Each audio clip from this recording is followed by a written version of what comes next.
அன்பான நேயர்களே, நாம் இடைவேளைக்கு முன்பாக அளவிற்கு அதிகமான போதைத்தன்மையால் உடலில் நஞ்சுக்கள் அதிகரித்தால் அதற்கான காரணங்கள், அதை தவிர்ப்பதற்கான சில எளிய வழிமுறைகளையும் முழுமையாக நீக்கிக் கொள்வதற்காக நாம் எடுத்துக்கொண்ட மூலிகை துளசியை பற்றி பல்வேறு வகையான மருத்துவ பயன்களை தெரிந்து கொண்டோம்.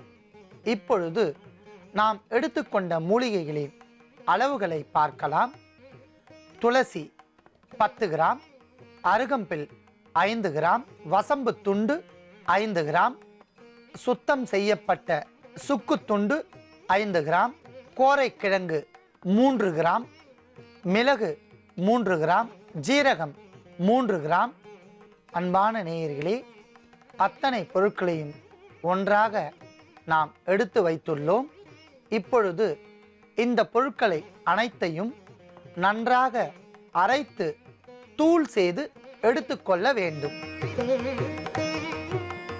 இப்பொழுது இந்த பொடியை கொண்டு நாம் உடலில் தங்கியுள்ள நச்சுத்தன்மையை நீக்குவதற்கான மருத்துவத்தை செய்ய போகின்றோம். அதற்காக 100 மில்லி நீரை நன்றாக காய்ச்ச வேண்டும்.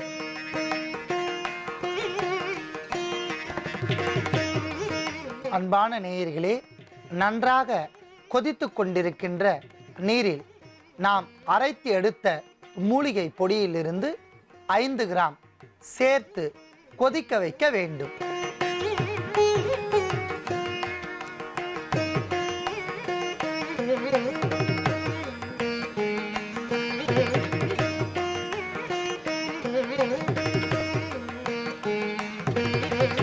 அற்புதமான முறையில் அத்தனை பொருட்களும் சேர்ந்து நமக்கு நச்சுத்தன்மையை நீக்கக்கூடிய தீநீராக மாறிவிட்டது.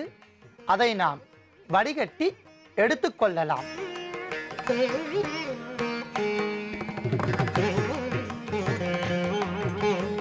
அன்பான நேயர்களே, அதி அற்புதமான மருத்துவ குணங்கள் நிரம்பிய இந்த தீநீரை அளவிற்கு அதிகமான போதைத்தன்மை பயன்படுத்தியவர்கள், வலி மாத்திரைகள் அளவிற்கு அதிகமாக பயன்படுத்தியவர்கள், முறை தவறிய உணவு உண்டு அதனால் நச்சுத்தன்மை உடலில் அளவிற்கு அதிகமாக இருந்த நோயாளிகள் அனைவருக்குமே இது ஒரு வரப்பிரசாதமான தீநீர்.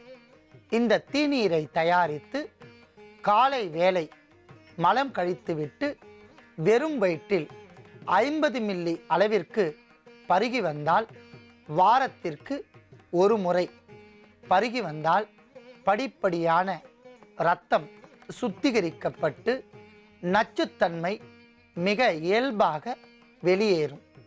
ஆகையால் நோய் உடையவர்கள் எளிமையாக தயாரித்த இந்த தீநீரை பயன்படுத்தி நோயின்றி வாழ வேண்டுகிறேன்.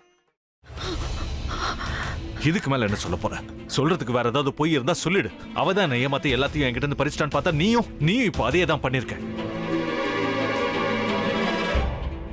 ஏன் ஆலியா, ஏன் இப்படி பண்ண? இந்த உலகத்துல பாட்டிக்கு அப்புறம் நான் யார் மேலேயாவது உயிரியே வச்சிருக்கேன்னா அது ஊ மேலதான் உனக்கு தெரியாதா? ஏன் இப்படி பண்ண ஆலியா? உனக்கு காசு பணம் அவ்வளவு முக்கியமா போயிடுச்சு. அதுக்காக நம்ம உறவை கூட மறந்துடுவியா?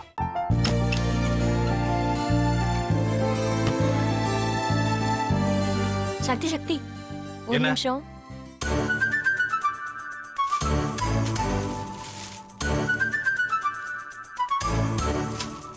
இந்தாங்க. என்ன இது? உங்களுக்கு பிடிச்ச பிராண்ட் செப்பல். இது என்ன நான் தலையில வச்சுட்டு தூங்கணுமா? சரி, அதை விடுங்க. இங்க பாத்தீங்களா, டைம் பீஸ். இதோட அலாரம்க்கு தான் நீங்க டெய்லி எந்திரிக்கணும். அதெல்லாம் என் மொபைல்ல இருக்கு. முத்து, முத்து,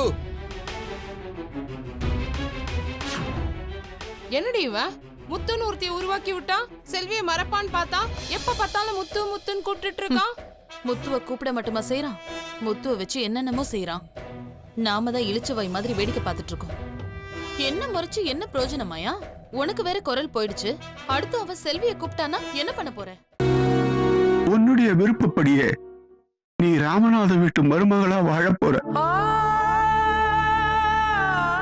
கண்டிப்பா என்னுடைய ஸ்தானத்திலிருந்து அவன் உன்னை நல்லா பார்த்துக்குவான் அம்மா. டேய், அவரை பத்தி தான் உனக்கு தெரியும்ல. அவர் எந்த முடிவு எடுத்தாலும் அதான் ஃபைனல்.